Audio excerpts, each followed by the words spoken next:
Tole gaamee gara hojiilee tololtummaa kanatti deebinaa keessaafuu amma dura hojii kee arginee ture. Mee yeroo ayyaanni ga'us haa ta'u yeroo namni rakkatu gargaaruu kana hojii yaadni kun eessaa isin keessa dhufe tan jettu fakkeenyaaf amma dura waa'ee kanarratti hirmaattanii jirtanii. Akkuma simuu yaalatti abbaan kan yeroo dheeraa manidhaa ture uummatni yaadna guddise akkootii yaadna guddise. Obboleettiin jaarsa eegas booda gaasii na barsiise hodhata karraa eegalee. Ni yaadadha gaafaan kutaa jaha baradhu kutaa keessaa lammaffaan bee mana barnootaa keenya yeroo sanitti maallaqa xiqqaa tokko kafalla dhuunfaa waan ta'eef hawaasaa waan ta'eef qarshii 22 kafalla baasitti. Kaniin lammaffaa bee badhaasa fudhadhee galee yeroonii fi fuulbanni ga'u ummaan tiyya achirraa beenaan jetti. Maali hooyyoo akkana kafaluu hin danda'u naan jetti. Dhugaasiitti gaa nama 4 barsiifti maatii hoogganti inni ulfaata. Yeroo badduu ture. Okay jetiin waraqaa geessuu gaafadhe dabdaabbii barreeffadhe leetara waraqaa xalayaa gaafadhe akkana nagaddiisaan jiru. Rifate manni barnootaa sabsaba jiran boordiin maaltu ta'ee naan jaan isaan akka waa'inaan fedhii tiyyaan gadhiisuu fedhee itti fakkaate akkana ummaan tiyya kafaluu dandeessu hin jiru. Saniif mana barnoota mootummaa yookaan lagaarree yookaan ganda garaadaatiin seenaan jiru. Achumatti barsiisaan kiyya tokko akka abbaa kiyyaatti quraanaa isaan na barsiise Hassan Hussein Jaama. Ammallee Bilaal barsiisa abbaa isaa baati. Aduu namni kanaa jiruuti nama meeqa bilaashii barsiiftan mucaa kana mee ilaalaaf jeen waan takka hin jenne awutomaatikaalii bilaashii taa baratu. Oggusaniin jeenaan kophaa kiyyaa miti obboleettii xiqqoon hojii jiraan jeen kutaa lama sadii baratte yeroo san isiinis hojii baratu galatooma. Bilaashii kun bilaashii miti anaa bilaashii fudhate malee waan galmeetii jira qarshii 100 irraa kafale. Dabtara sin numan naabiti achirraa na keessatti uumame edda jechuun ofis rakkadhe waan hin dabareef ammas namoota hedduun kan silaa baratee bakka guddaa ga'uu danda'u dhaba maallaqaatii fi wantoota tokko tokkoon miidhamuu malaa yeetiin ture. Obboleettiin xiyyaas yuunivarsiitii Baardaa irraa ikoonomiksiin bara 1999 eebbifamte NGO yookaan dhaabbata miti mootummaa gargaarsa ijoollee haadha abbaan qabne dhaabdi. San keessaan voluntarily isaan gargaaraa ture. Isaan jalaa hin baradha isaan jalatti guddadhe. Yuunivarsiitii keessattis hojjechuun ture tololtummaa yuunivarsiitii Jijjigaa keessatti. Eegaan giraajuweet godhees beeksisa hin eegalee amma immoo mataa kiyyaafuu lookaalni ijoo dhaabeetiin qaba. Amma dura addunyaa hawaasa gadi hin baafne anuma bira jira. Amma nama 12 barsiisa. Kolleejjii fi yuunivarsiitiilee garaagaraa maastarsii nama tokkoo fi digirii duraa nama 10 an maallaqa biraan kan nuuf kafaltii mana barnootaa qofaan irraa kafala. San keessa waan na gammachiisu irraa barataan an barsiisu tokko hanga ammaa baa tokko illee hin qabu. Fooriin deemaa jira waggaa 4ffaati. Wantoota kana irratti akka hirmaatu waan sanii na godhe. Saksasiin yookiin milkaa'inni maali jettee yaadda? Jechi milkaa'ina yoo kana namni karaa hedduutti diffaayin godhuu danda'a. Karaa hedduutti fakkeenyaaf namni maallaqa fedhu maallaqa argachuu qoftiin isaaf sassakkiidha. Namni barnoota fedhu farsi digirii maastarsii PhD baratee qofa sassaktuu mala. Taphataan kubbaa miilaa goolii galchee sassaktuu mala. I don't think so akkasitti yaadu. Saksasiin dura waan prerequisite jira waan saksasiin dura kaayyoo irratti hundaa'u. Namni kaayyoo isaa galmaan ga'e is successful. Kanatti naman kaayyoo isaa kaayyoon isaa ammoo kaayyoo sirrii ta'uu qabdi.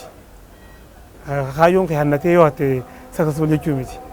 Kaayyoo kaayyattee kaayyoo barreeffattee galma hanganaan ga'a yeroo amata 5tti yeroo amata 10tti long life dhammoo ultimate goaliin kiyya kana ta'uu qabeettee kaayyattee yoo wantoota san galmaan gahatte namni kun successful. Anamma jireenya kiyya keessatti alhamdulillah am successful jeetiin fi yaadde.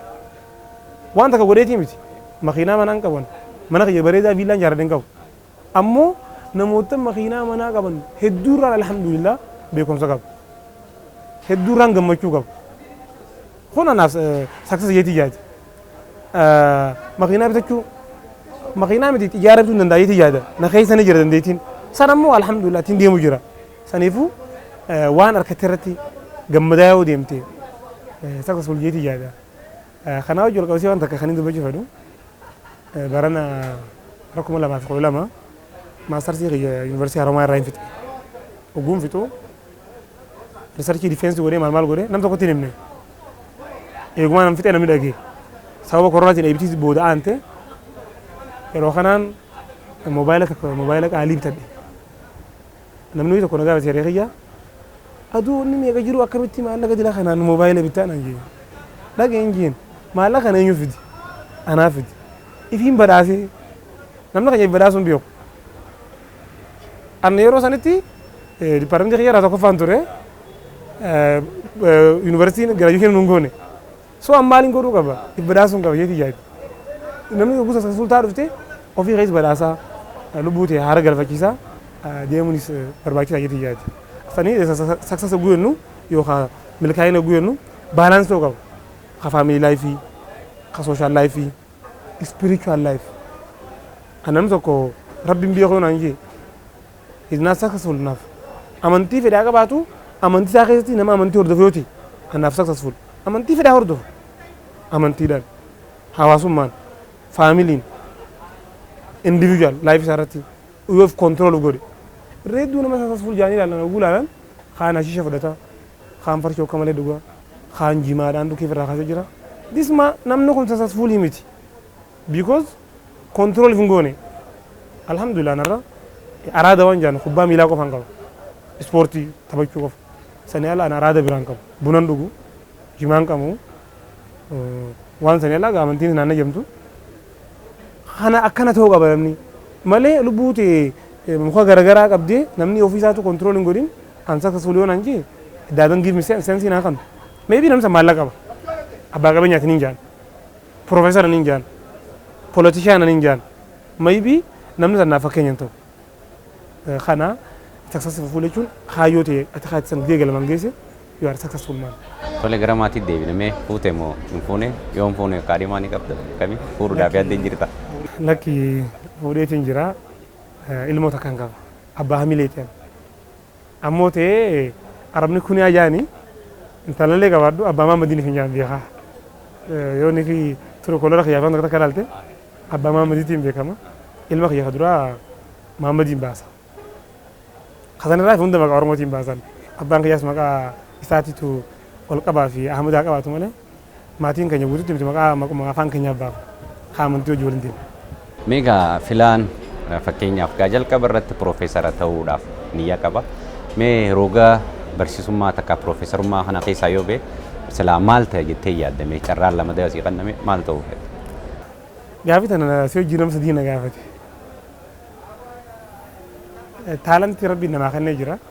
Durratti an fayyaa baradu malee nama fayyaa barachuu qabu miti. Namni fayyaa baratu nama bakka takka taa'ee hojjetu sanittiin jira alhamdulillah. Sanis ilaaleetiin fayyaa hawaasaa garagale barsiisummaaf maalitti fayyumaan barsiisa. Waa lamaan kaayyadha. Yookaan daldalaa guddaan ta'a. Maaf jennaan kominikeeshinii xiqqoo bareedaa dhiyeetii yaada. Nama iddoo hojii kominikeeshinii godhuu danda'a.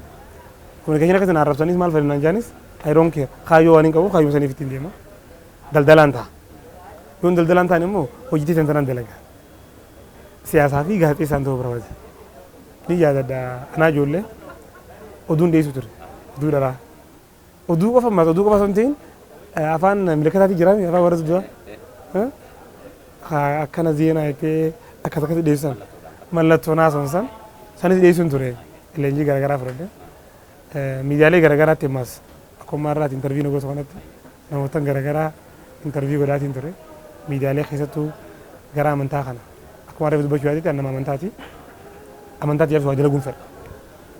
Sanaaf miidiyaan Nuuralhudaa TV Islaamaa irratti qophiilee kana qopheessaa waan tureef gaazexeessa isaaniin taayyeetii yaada. Tole gaaffiin keenya tan qabnu karaa dhumaa deemaa jirti. Waa hedduu haasofnee jireenya keessattis waa hedduu dalaydee jirta gaa hangumee jirtu murumee kanaani. Mee mudannoon akka ajaa'ibaatti si kofalchiisee hawaasaaf hin qooda jettu takka immoo takka malee si gaddisiisee yoo jiraatte.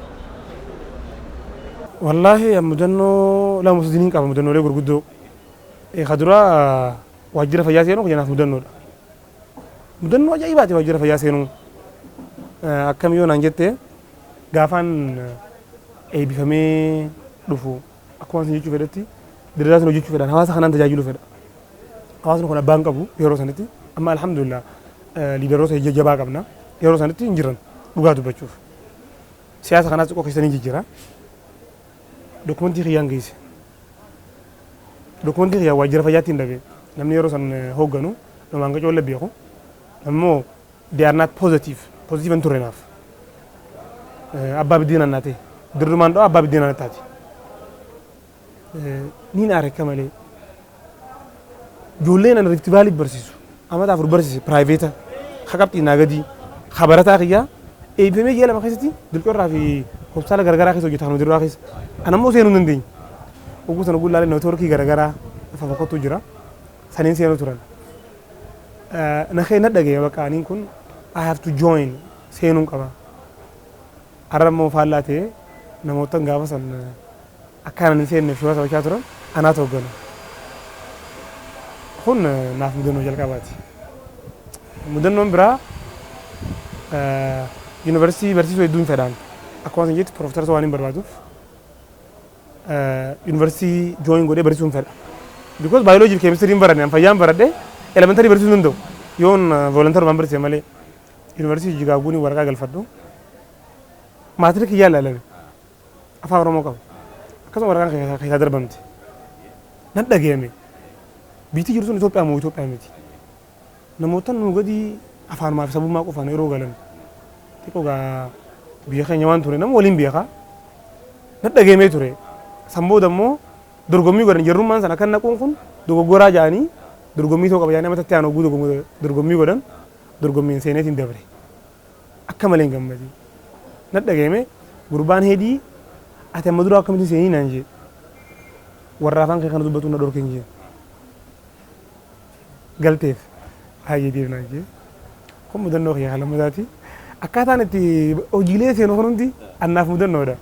Wani yaada doqa isaa saayiba kiyya tokko ture gaafa Rift Valley jooyin godhu waraqaa naa galchi hin jeen hojjetaa Rift Valley atumaan galfadhu naan jee nin galfadhe ji'a kana guyyaama kan inni dalagaa biraa qabu damoodina kiyya isaaf dabili warra fayyaa waan ta'eef xiqqoo damoodina keenya ol kaa ture mudannoolee akkanaa hedduun qaban yuunivarsiitii Haramaayaatiis gaafaan galu yeroo lamaa yaale waraqaa galfadhe fatanaafuu na yaabne ijoollee ishee ifamtee qabanii naa uyyaabne ilaalu jijjigaraa dhufee funyaane boodarrammoo gaafa kan gidee naamanii dargee booda na gaafatan ingiliffaa xiqqoo gaa ijoollee jal'aa ta'uu keenyaa wajjin yeroo dur muuziqaatiin dhageeffannaa kubbaas duulaallaa ingiliffaan kiyya ajaa'ibeeti maastarnoo jennee yeroo sanitti dhumarratti biyyaalaa biyya sabneetee naan jee an biyyaalaarraa wacaalee dhagee jiru baandiraa Itoophiyaa jala hargee isaatiin beeku wacaalee gaa boordarachi dabareetiin waa bisadhee beeku akka malee rakka fulanii mudannoolee akkanaa baay'een qaba.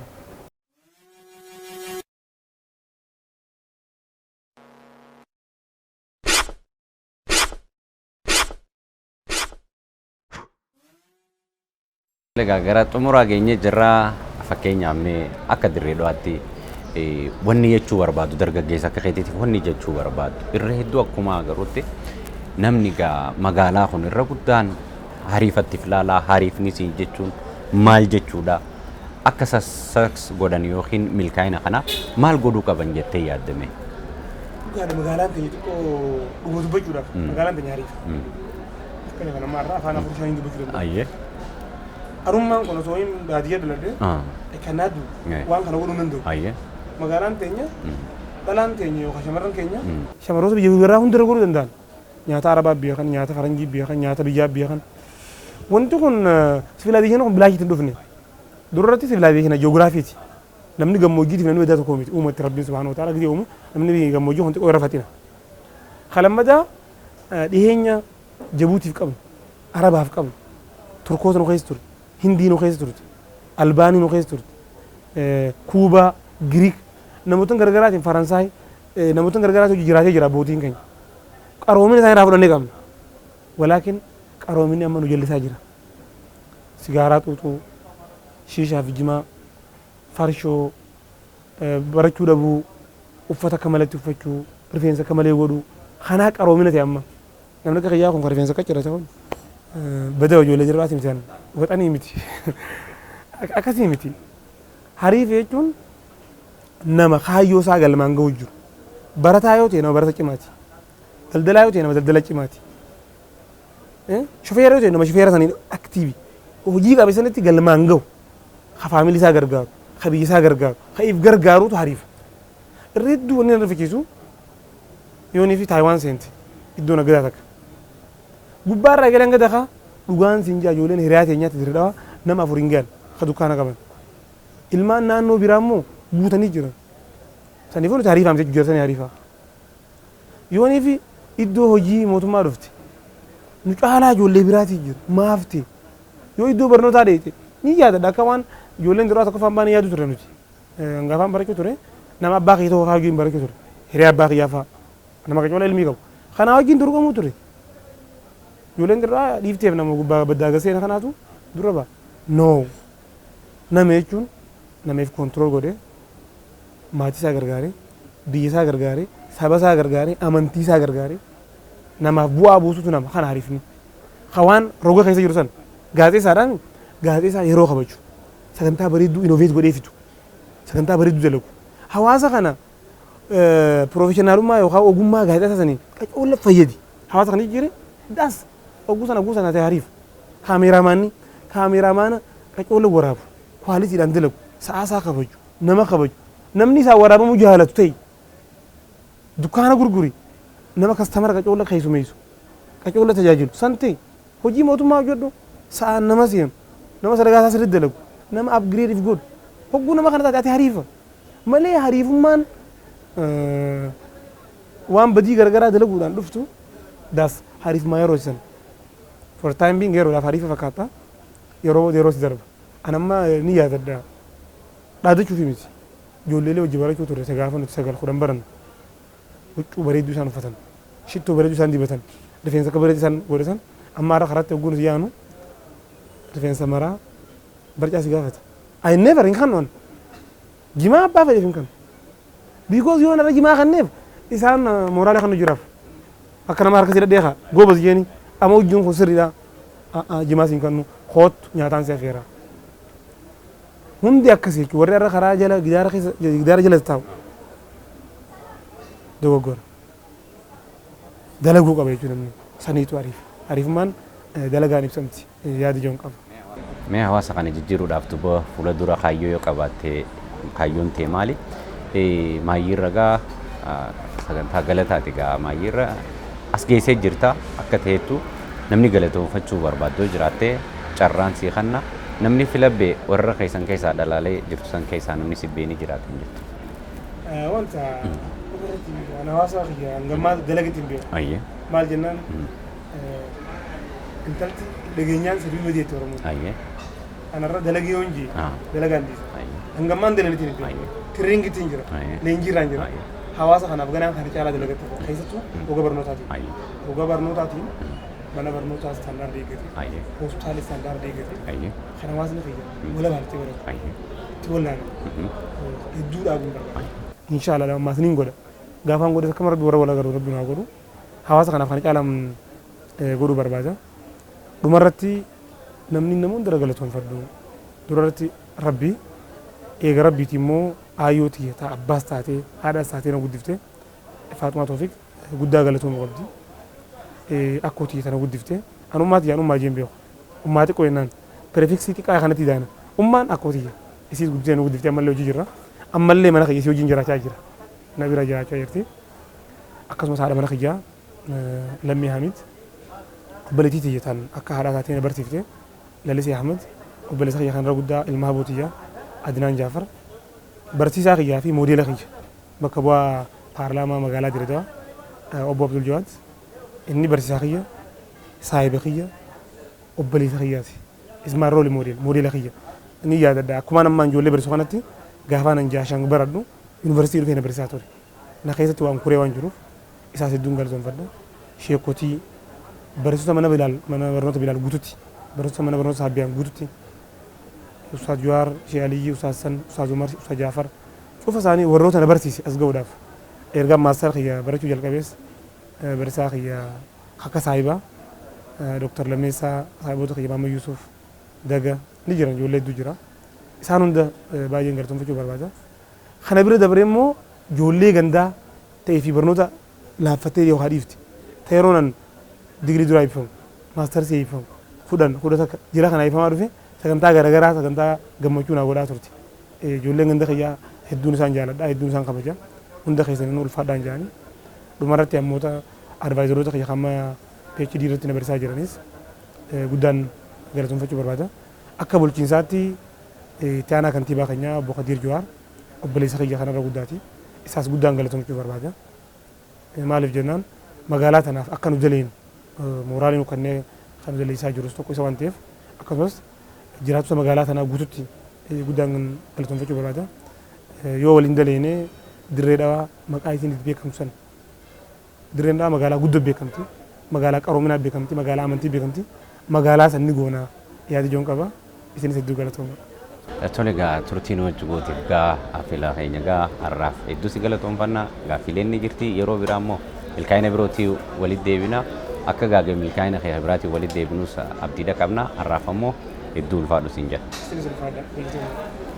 Hordoftoota sagantaa keessummaa teenyaa gaa sagantaan keessummaa teenya gaa har'aan tana dargaggeessi cimaan tokko gaa gama keessan isin biraan gahaa turre akka waliigalaatti kana fakkaatti turte gaa.